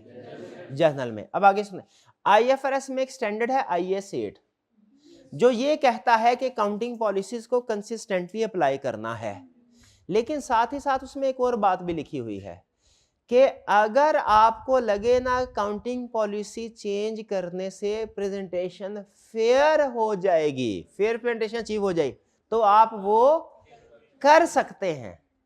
तो बताइए IFRS फेयर प्रेजेंटेशन फ्रेमवर्क हुआ कि कंप्लायंस हुआ? शाबाश। अब कोई आपसे पूछे कि स्पेशल पर्पस और जनरल पर्पस में IFRS किस एग्जांपल में आएगा? जनरल में। और यहाँ पे कंप्लायंस फ्रेमवर्क और फेयर प्रेजेंटेशन में किस में आएगा? शाबाश, क्लियर। अच्छा आप मुझे बताइए, वो जो FBR ने बोला था इनकम टैक्स ऑर्डिनेंस के रूल्स को फॉलो करते हुए फाइनेंशियल स्टेटमेंट्स बनाओ, वो स्पेशल पर्पस और जनरल पर्पस में कौन सा था? Special purpose. अच्छा और मुझे बताइए, क्या अगर हमें लगे कि कोई इनकम एग्जेम्प्ट हो जाए तो ज्यादा फेयर प्रेजेंटेशन अचीव होगी, उसको कर सकते हैं कि जो रूल्स बता दिए गए हैं उनको फॉलो करना है, चाहे हमें पसंद आए चाहे ना आए? ये कौन सा फ्रेमवर्क हुआ? Compliance framework. शाबाश, क्लियर। कंप्लायंस फ्रेमवर्क में जब हम ओपिनियन देते हैं ना अपना, अब मैं आपको एक और क्वेश्चन पूछ रहा हूं। मैं आपको दो मुख्तलिफ रिपोर्ट्स हैं, उनमें ओपिनियन पैराग्राफ जो है ना उसका एक सेंटेंस आपके सामने रख रहा हूं, आपने गैस करने की कोशिश करनी है कौन सा कंप्लायंस फ्रेमवर्क था, कौन सा फेयर प्रेजेंटेशन फ्रेमवर्क। पहला लाइन लिखी हुई है क्या? These financial statements have been prepared in accordance with framework number 1. खत्म, कंप्लायंट। अब सुने फिर दूसरी report, These financial statements have been prepared in accordance with framework number 1 and give true and fair view. And give true and fair. ये कौन सा framework हुआ? अच्छा नोट कीजिए, फ्रेमवर्क है दोनों में, रूल्स दोनों में फॉलो किया। पहले वाले में सिर्फ हमने ये शो किया है कि हमने रूल्स को कंप्लाई किया है, आगे कुछ नहीं, फेयर प्रेजेंटेशन को चेक किया। दूसरे वाले फ्रेमवर्क में हमने रूल्स को कंप्लाई भी किया है और फेयर प्रेजेंटेशन को चेक भी किया है। यानी अगर फेयर प्रेजेंटेशन अचीव करने के लिए कोई एडिशनल डिस्क्लोजर या डिपार्चर की जरूरत थी, वो भी हमने कर लिया है। भाई बात समझ आई? आइए फिर से जरा देखते हैं, ये थोड़ा अहम कंसेप्ट है इसलिए टाइम इसके ऊपर ज्यादा लगा रहा हूं। Financial reporting framework criteria. Financial reporting framework की डिफरेंट टाइप्स होती हैं, हम इनको दो बड़ी टाइप्स में क्लासिफाई करते हैं, एक जनरल पर्पस के स्पेशल पर्पस और दूसरा फेयर प्रेजेंटेशन के कंप्लायंस। प्रैक्टिकली जब कभी आपने ऑडिट एंगेजमेंट एक्सेप्ट करनी है, सबसे पहले देखना है फ्रेमवर्क कौन सा है, और इसमें दो चीजें आपने लाजमी देखनी है। पहली चीज, फ्रेमवर्क जनरल पर्पस है कि स्पेशल पर्पस, और दूसरी चीज ये फ्रेमवर्क फेयर प्रेजेंटेशन है कि इसके बगैर एंगेजमेंट को एक्सेप्ट नहीं करना, इसके बगैर एंगेजमेंट को एक्सेप्ट नहीं करना। इनमें फर्क समझ आ गया? जनरल पर्पस स्पेशल पर्पस में, कंप्लायंस में और फेयर प्रेजेंटेशन में फर्क समझ आ गया? अब सुने स्टैंडर्ड क्या कहता है। स्टैंडर्ड कहता है मैनेजमेंट ने ये फ्रेमवर्क किसने सेलेक्ट करना है, जनरल पर्पस के स्पेशल पर्पस, फेयर प्रेजेंटेशन के कंप्लायंस। ये फ्रेमवर्क की सिलेक्शन किसने करनी है, मैनेजमेंट ने कि ऑडिटर ने? मैनेजमेंट ने। क्यों? क्योंकि फाइनेंशियल स्टेटमेंट्स बनाना मैनेजमेंट की जिम्मेदारी है, तो ये मैनेजमेंट ने सेलेक्ट करनी है। डन। क्या ऑडिटर को ये देखना चाहिए कि सिलेक्शन ठीक हुई है कि नहीं? क्या ऑडिटर को ये देखना चाहिए कि मैनेजमेंट ने जो सिलेक्शन की है वो ठीक की है कि नहीं? अच्छा, ये फ्रेमवर्क बहुत से हैं फ्रेमवर्क, ठीक है। मैनेजमेंट ने फर्स्ट कीजिए फ्रेमवर्क सेलेक्ट किया, और भी है प्रैक्टिकली, और भी 20 फ्रेमवर्क है। फाइनेंशियल स्टेटमेंट्स प्रिपेयर करने के लिए बहुत से फ्रेमवर्क हैं। मैनेजमेंट ने एक फ्रेमवर्क फॉर एग्जांपल ये सेलेक्ट कर लिया,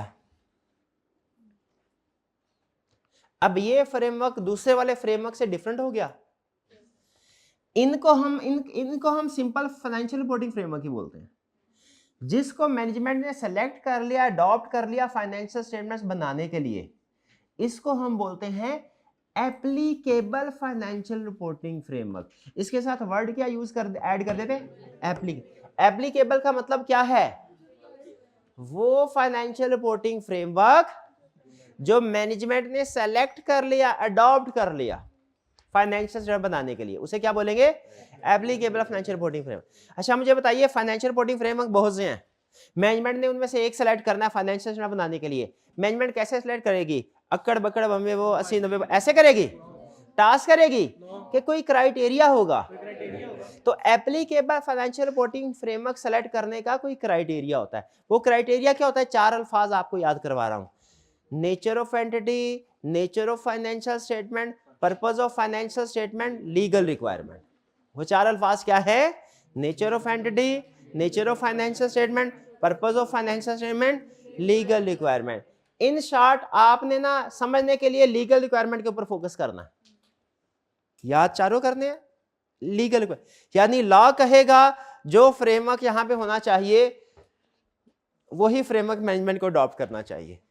कुछ सिचुएशन में लॉ ने गाइडेंस नहीं दी होती, उसमें फिर हम दूसरा क्राइटेरिया यूज करते हैं, लेकिन वो एडवांस है, हमारे सिलेबस में नहीं है, वो सीफैप में है। तो बेसिकली फ्रेमवर्क बहुत से हैं, फाइनेंशियल स्टेटमेंट्स प्रिपेयर करने के लिए इनमें से कोई एक सेलेक्ट करना है। जिस फ्रेमवर्क को सेलेक्ट करते हैं उसे क्या बोलते हैं? Applicable financial reporting framework. Applicable financial reporting framework किन फैक्टर को सामने रख के डिसाइड किया जाता है? Nature of entity, nature of financial statement, purpose of financial statement, legal requirement. इन चारों में प्रैक्टिकली सबसे अहम कौन सा है? Legal requirement. ठीक है, तो एप्लीकेबल फाइनेंशियल रिपोर्टिंग फ्रेमवर्क क्या है? एप्लीकेबल फाइनेंशियल रिपोर्टिंग फ्रेमवर्क ऐसा फ्रेमवर्क है which is selected and adopted by management in preparation of financial statement. जो मैनेजमेंट सेलेक्ट और अडॉप्ट कर ले बहुत से फ्रेमवर्क में से, जिस फ्रेमवर्क को सेलेक्ट अडॉप्ट कर लिया वो एप्लीकेबल फाइनेंशियल रिपोर्टिंग फ्रेमवर्क है। और मैनेजमेंट किस क्राइटेरिया को सामने रख के डिसाइड करती है? Nature of entity, nature of financial statement, purpose of financial statement, legal requirement. ठीक है जी। तो मुझे बताइए अब फाइनेंशियल रिपोर्टिंग फ्रेमवर्क जिसकी बहुत सी टाइप्स है, 4 हमने डिस्कस की और भी है, इसमें और एप्लीकेबल फाइनेंशियल रिपोर्टिंग फ्रेमवर्क में क्या फर्क है, समझ आ गया आपको? एप्लीकेबल फाइनेंशियल रिपोर्टिंग फ्रेमवर्क वो सिंगल फ्रेमवर्क है जो मैनेजमेंट ने सेलेक्ट कर लिया हुआ है, जो चुन लिया है मैनेजमेंट ने। अच्छा अब आगे चलें। अगर मैनेजमेंट ने फाइनेंशियल स्टेटमेंट्स गलत चुना है, यानी फाइनेंशियल स्टेटमेंट्स भिजवानी है शेयर होल्डर्स को और बना ली टैक्स बेसिस फ्रेमवर्क के मुताबिक, बनानी की भेजनी किसको है? तो सूटेबल फ्रेमवर्क कौन सा था? जनरल पर, यानी आईएफआरएस। बना किसके ऊपर ले? क्या फ्रेमवर्क मैनेजमेंट ने सही सेलेक्ट किया? याद रखिए रूल, अगर आपका फ्रेमवर्क गलत है ना तो फाइनेंशियल स्टेटमेंट्स चेक करने की जरूरत नहीं, आंखें बंद करके कह दें सारी की सारी फाइनेंशियल स्टेटमेंट गलत है। फ्रेमवर्क ही गलत अगर सेलेक्ट कर लिया तो फिर इसका मतलब क्या है? सारी की सारी फाइनेंशियल स्टेटमेंट ऑटोमेटिकली गलत हो गए। ठीक है जी।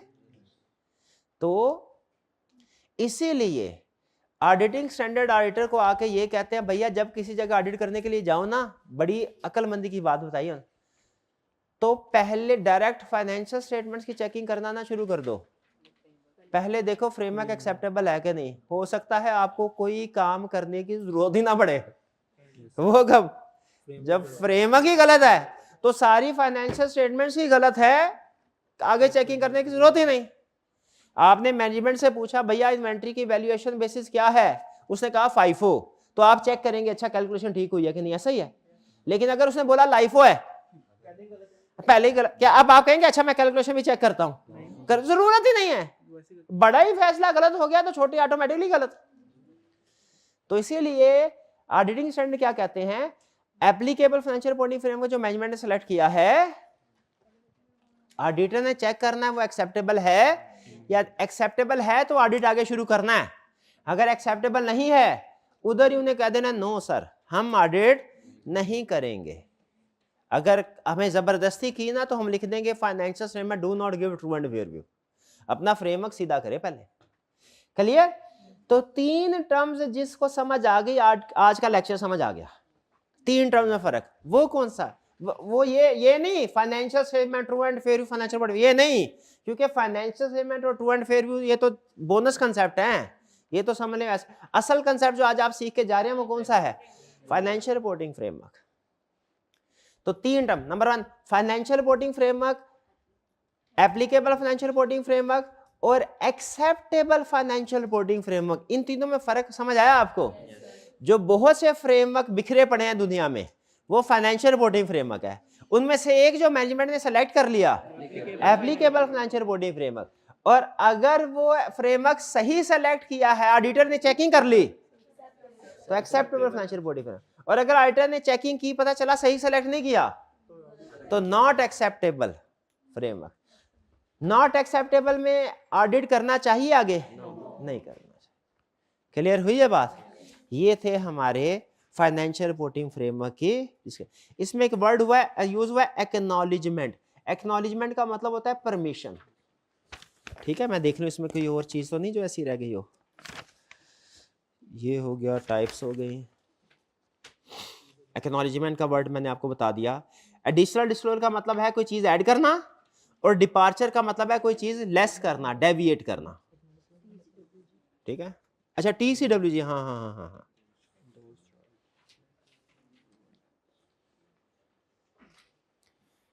ठीक है।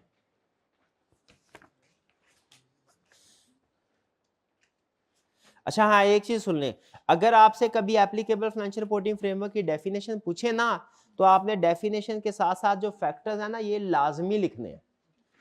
ये थोड़ा सा अगले सेंटेंस में फैक्टर्स लिखे हुए हैं तो बाज़ औक़ात ना बच्चे समझते हैं कि शायद ये डेफिनेशन का हिस्सा नहीं है, तो इसलिए बता रहा हूं। क्लियर?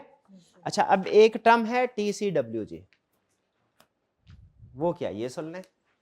फ्रेमवर्क हो गए, nature of anti nature of, ठीक है, लीगल रिक्वायरमेंट, रिजेक्ट ऑर्डर, ये रूल भी समझ आ गया। अब हमारे पास चूंकि टाइम है आज इत्तेफाक से, मैं छोटा ना आपको एक चार्ट सा बना के आपके सामने रखना चाह रहा हूं, छोटा सा चार्ट, ऑर्गेनाइजेशनल चार्ट। एक कंपनी में हिरार्की क्या होती है? एक कंपनी में सबसे ऊपर होते हैं शेयर होल्डर, लेकिन शेयर होल्डर कंपनी को चलाते नहीं है, इसलिए मैं उनको शो नहीं करवा रहा। शेयर होल्डर्स अपॉइंट करते हैं किसको? बोर्ड ऑफ डायरेक्टर्स को। हाइब्रिड क्लास रूम नंबर 4, मुझे बताइए स्टूडेंट, क्या आपको ये लिखा नजर आ रहा है? ये ठीक है कि मार्कर चेंज कर लूं? हाइब्रिड क्लास रूम नंबर 4, ये येलो शर्ट में भाई बैठे हुए जो, इनसे पूछिए जरा, क्या नजर आ रहा है? ठीक, okay. Board of directors, board of directors को अपॉइंट किया जाता है। बोर्ड ऑफ डायरेक्टर्स भी आपको पता है डायरेक्टर लेवल के लोग हैं, ये कभी ऑफिस आते हैं कभी नहीं आते। कंपनी लॉ ये कहता है कि ये वंस इन ईच क्वार्टर, आपने वो कैफ 7 में पढ़ा होगा, 3 महीनों में एक दफा इनका आना जरूरी है, ठीक है, पब्लिक कंपनीज में, वरना इनका आना जरूरी नहीं। तो डे टू डे बेसिस पे कंपनी चलाने के लिए फिर क्या किया जाता है? बोर्ड ऑफ, शाबाश, बोर्ड ऑफ डायरेक्टर सीईओ को अपॉइंट करते हैं। सीईओ फिर आगे डिफरेंट डिपार्टमेंटल हेड्स को अपॉइंट करता है, ऐसा ही है, ठीक है। वो मार्केटिंग डिपार्टमेंट का हेड अलग होगा, head of marketing department, head of marketing, फिर head of finance department. Finance department head को क्या कहते हैं? सीएफओ। फिर दूसरे डिपार्टमेंट के लोग भी अलग हो, ठीक है ना। सीईओ इन सब का लीडर है। ये लोग काम करते हैं, सीईओ भी काम करता है, बोर्ड ऑफ डायरेक्टर क्या करते हैं? चेकिंग करते हैं, सुपरविजन करते हैं। लेकिन इस मसला इसमें थोड़ा सा ये होता है कि बोर्ड ऑफ डायरेक्टर कहते हैं भाई हमने तो 3 महीने बाद आना है, दरमियान में अगर कोई गड़बड़ हो गई तो फौरी तौर पे हमें कैसे पता चलेगी? तो ये बोर्ड ऑफ डायरेक्टर क्या करते हैं, आपस में कहते हैं यार हम में से ना 3-4 डायरेक्टर, हम 20 डायरेक्टर हैं, 3-4 डायरेक्टर की एक छोटी सी सब कमेटी बना देते हैं, वो ना आके डेली बेसिस पे इनके काम को चेक करेगी कि सीईओ सीएफओ लोग सही काम कर रहे हैं कि नहीं। क्योंकि अगर सीईओ सीएफओ के साथ मिल गया ना, वो याद है ना, कोल्यूजन, सीनियर मैनेजमेंट, और फ्रॉड करना शुरू कर दिया, हमें पता चलेगा 2, 2.5, 3 महीने बाद, तब तक तो तबाही फिर चुकी होगी। कोई ऐसा सिस्टम होना चाहिए कि अगर फ्रॉड कर रहे हैं ना हमें फौरी पता चल जाए। तो क्या करते हैं फिर, 20 डायरेक्टर में से 3-4 डायरेक्टर लोग कुर्बानी देते हैं, कहते हैं हम रोज का रोज आ जाते हैं और हम सुपरविजन करेंगे कि ये लोग काम सही कर रहे हैं कि नहीं। ये जो सब कमेटी होती है ना डायरेक्टर्स की, इसको बोलते हैं ऑडिट कमेटी। क्या बोलते हैं? Audit committee. इसको ऐसा करता हूं मैं, कलर ही डिफरेंट दे देता हूं ताकि आपको ना फर्क जाहिर है। इसको बोलते हैं ऑडिट कमेटी। क्या बोलते हैं? Audit committee. और ऑडिट कमेटी से आपने कंफ्यूज नहीं करना इसको ऑडिटर के साथ, ये मैनेजमेंट का अपना इंटरनल ऑडिटर है। ये ऑडिट कमेटी कौन सी है? इंटरनल, उनकी एम्प्लॉई। हम लोग कौन होते हैं? एक्सटर्नल, जिन्हें शेयर होल्डर अपॉइंट करता है। ये ऑडिट कमेटी कौन सी है? इसके साथ चाहे तो लिख ले इंटरनल, इंटरनल, ठीक। अच्छा, ये हर डिपार्टमेंट का हेड है, इसने कोई फोटोकॉपी करनी होगी, कोई चीज लिखनी होगी, लेटर लिखना होगा, ये खुद करेगा? क्या करेगा ये? हाँ, ये एक निचले लेवल के लोगों को, कुछ वर्कर्स होंगे, हर एक के वर्कर होंगे, हर डिपार्टमेंट में वर्कर होते हैं, ठीक है, हर डिपार्टमेंट में वर्कर होते हैं। ये बात समझ आ गई? अब सुनिए, ऑडिटिंग स्टैंडर्ड में 3 तरह की टर्म्स यूज होती हैं। Number 1, employ. एम्प्लॉय पता है किसको कहते हैं? लोअर स्टाफ को। जो यहां पे इस डायग्राम में जो रेड में है ना, रेड में, ये क्या है? Lower staff. इसको नाम क्या दिया जाता है? एम्प्लॉय, ठीक है। दूसरी टर्म यूज होती है ऑडिट में, मैनेजमेंट। मैनेजमेंट किसको बोलते हैं भला? Middle staff. यानी ये जो डिपार्टमेंटल हेड है ये, और सीईओ, सीएफओ और अदर डिपार्टमेंटल हेड्स, इनको क्या बोलते हैं? Management, management, clear. और ये जो टॉप लेवल के लोग हैं, ये बोर्ड ऑफ डायरेक्टर्स और इसको बोलते हैं दो TCWG, those charged with governance. Those वो लोग चार्ज्ड विद, जिनकी जो इंचार्ज हैं किस चीज के, गवर्नेंस, गुड गवर्नेंस के, कंपनी के अंदर गुड गवर्नेंस हो, इनको क्या बोलते हैं, दोज चार्ज विद गवर्नेंस। ठीक है, ये गवर्नेंस वाले लोग खुद काम नहीं करेंगे, काम मैनेजमेंट करेगी। गवर्नेंस की जिम्मेदारी क्या होती है, सुपरवाइज करना कि सही काम कर रहे हैं कि नहीं। ठीक है, अच्छा मुझे बताइए, एक सूबे के लेवल पे, कंट्री में, पाकिस्तान में एक सूबे के लेवल पे, उसमें मैनेजमेंट कौन कर रहा होता है और गवर्नेंस कौन, उसमें दो चाबी, गवर्नेंस कौन है और मैनेजमेंट में कौन है, चीफ मिनिस्टर मैनेजमेंट, शाबाश। और गवर्नर, गवर्नर जो होता है वो गवर्नेंस का जिम्मेदार है। दो वो आपके फैसले कौन कर रहा होता है, गवर्नर नहीं कर रहा होता। असल में सूबा कौन चला रहा है, वो तो सीएम चला रहा है, लेकिन गवर्नर का क्या रोल है, वे देखना सुपरवाइज करना, गड़बड़ है कि नहीं, कोई गड़बड़ हो रही हो तो फिर वो एक्शन लेते हैं, वरना नहीं करते। ठीक है, तो उसी तरह कंपनी के अंदर भी सिस्टम ऐसे है, गुड गवर्नेंस को कैसे इंश्योर किया जाए। तो कंपनी के अंदर दो चार्ज विद गवर्नेंस कौन होंगे, सूबे की बात नहीं कर रहा, कंपनी के अंदर कौन, बोर्ड ऑफ डायरेक्टर्स और ऑडिट कमेटी। ऑडिट कमेटी याद रखिए है ये डायरेक्टर लेवल के लोग, लेकिन ये इंटरनल है, कंफ्यूज ना कीजिएगा इसे हमारे एक्सटर्नल ऑडिटर के साथ, जिसको शेयर होल्डर अपॉइंट करते हैं और जिसने शेयर होल्डर को रिपोर्ट देनी होती है। यहाँ पे ऑडिट कमेटी रिपोर्ट किसको देगी, बोर्ड ऑफ डायरेक्टर्स को, शेयर होल्डर को नहीं देगी। तो ऑडिट कमेटी के साथ खास तौर पे लिख ले इंटरनल, वरना कंफ्यूजन हो जाएगी, इंटरनल है। क्लियर हुई है बात। अब मैनेजमेंट और दो चाबी गवर्नेंस फर्क समझ आ गया आपको, शाबाश। अच्छा चलिए, अब कंसेप्ट इतना बिल्ड कर दिया, 2-3 मिनट और हैं, इसमें 2-3 कंसेप्ट और बोनस कंसेप्ट फ्यूचर वाले आपके साथ शेयर करता हूं। हमारा एक टॉपिक है फ्रॉड का, जिसमें वो ये बताता है कि अगर ऑडिटर को फ्रॉड सामने आ जाए ना, मिल जाए, तो उसे क्या करना चाहिए।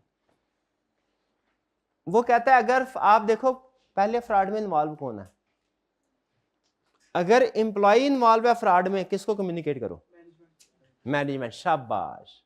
अगर मैनेजमेंट इन्वॉल्व है फ्रॉड में, बोर्ड ऑफ डायरेक्टर्स को। और अगर बोर्ड ऑफ डायरेक्टर्स इन्वॉल्व हैं, बेहतरीन, समझ गए। इस हिरार्की को जहन में रखेंगे तो आपको वो रिक्वायरमेंट आसानी से समझ आ जाएगी, भैया एक स्टेप ऊपर वाले को शिकायत करनी है। ठीक है, एक और टॉपिक है, उसका नाम है इंटरनल ऑडिट। उसका नाम क्या है, हम लोग जो ऑडिट करते हैं उसे कहते हैं एक्सटर्नल ऑडिट। जो क्लाइंट के अपने एम्प्लॉइज ऑडिट करते हैं ना, उसे बोलते हैं इंटरनल ऑडिट। हम एक्सटर्नल ऑडिट के बारे में इसमें लिखा हुआ है, external auditor is independent of company. क्या लिखा हुआ है, कंपनी। कंपनी का लफ्ज भी बोला जाता है, कंपनी के बजाय बात का एंटिटी का वर्ड भी बोला जाता है ऑडिट में, इंडिपेंडेंट ऑफ कंपनी। बात समझ आई। इंटरनल ऑडिटर्स के बारे में बोला जाता है, internal auditor is not independent of company, not independent of entity, but it should be independent of management. लेकिन इसको इंडिपेंडेंट ऑफ मैनेजमेंट होना चाहिए। बताइए क्या एग्री करते हैं कि यहां पे जो लोग काम कर रहे हैं सुपर, उनका इनके साथ कोई दोस्ताना ताल्लुक नहीं होना चाहिए। क्या एग्री करते हैं इससे? क्यों नहीं होना चाहिए? क्योंकि उन्होंने उसी के काम को चेक करना है। अगर उनके दोस्त होंगे तो उसके काम को कैसे चेक करेंगे? भाई ये बात समझ आई। ये दो कंसेप्ट मैंने आपके साथ ऐड कर दीजिए, लिख लीजिए, fraud, fraud plus independence of internal audit. ये दो कंसेप्ट मैंने आपको बता दिए। अगर आप इजाजत दे तीसरा कंसेप्ट भी ऐड कर दूं। एक और टॉपिक है एविडेंस वाला जो हम पढ़ेंगे नेक्स्ट। उसमें कहता है ऑडिटर ने कंपनी से के अंदर से भी एविडेंस हासिल करता है, आउटसाइड कंपनी भी एविडेंस हासिल करता है। इंटरनल एविडेंस मुझे बताइए जो ऑडिटर हासिल करता है, क्या सिर्फ अकाउंट्स एंड फाइनेंस डिपार्टमेंट यानी सीएफओ से हासिल करेगा कि दूसरे डिपार्टमेंट से भी? शाबाश, दूसरे डिपार्टमेंट से भी। ये ज़हन में रखिएगा, ज्यादातर एविडेंस हमें अकाउंट्स डिपार्टमेंट से हासिल होता है, लेकिन दूसरे डिपार्टमेंट से। जैसे मार्केटिंग डिपार्टमेंट हमें बताता है भाई कौन सी प्रोडक्ट ऊपर जा रही है, कौन सी प्रोडक्ट नीचे जा रही है। जो प्रोडक्ट ऊपर जा रही है उसको हम कुछ नहीं कहते, जो नीचे जा रही है ना उसको एनआरवी पे राइट डाउन करते हैं। लीगल डिपार्टमेंट हमें बताता है कंपनी के खिलाफ कौन कौन से केसेस चल रहे हैं, कौन से हारेंगे कौन से जीतेंगे। हम कहेंगे जो जीतेंगे उसका तो सिर्फ डिस्क्लोजर दे दो, जो हारेंगे उसकी प्रोविजन भी रिकॉर्ड करो। तो कंसेप्ट क्या समझ में आया? एविडेंस, कंपनी के अंदर बहुत से डिपार्टमेंट्स होते हैं, सिर्फ एक डिपार्टमेंट से एविडेंस हासिल नहीं करना, बहुत से डिपार्टमेंट्स हैं। क्लियर जी? चलिए ये था जी हमारा आज का लेक्चर। एक दफा क्विक रिकैप करते हैं। आज के लेक्चर में हमने 3 टर्म सीखी, financial statement, true and fair view और फाइनेंशियल रिपोर्टिंग फ्रेमवर्क। जिसमें सबसे अहम कंसेप्ट है financial reporting framework.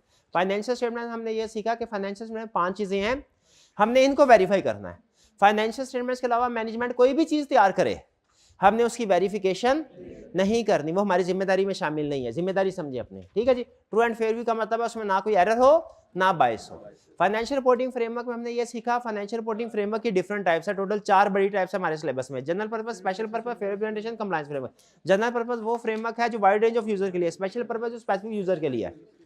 Fair presentation, compliance framework वो जो कहता है जो रूल मैंने बता दिया है ब्लाइंडली इनको फॉलो करो, कमी पेशी नहीं करनी। फेयर प्रेजेंटेशन ये कहता है जो रूल मैंने बताया फॉलो करो, लेकिन अगर लगे कि फेयर प्रेजेंटेशन अचीव करने के लिए कोई एडिशनल डिस्क्लोजर या डिपार्चर कर सकते हैं तो परमिशन है, एक्नॉलेजमेंट है, कर सकते हैं। ठीक है जी। फेयर प्रेजेंटेशन की या जनरल पर्पस फ्रेमवर्क की एग्जांपल क्या है? आईएफआरएस। और स्पेशल पर्पस या कंप्लायंस फ्रेमवर्क की एग्जांपल क्या है?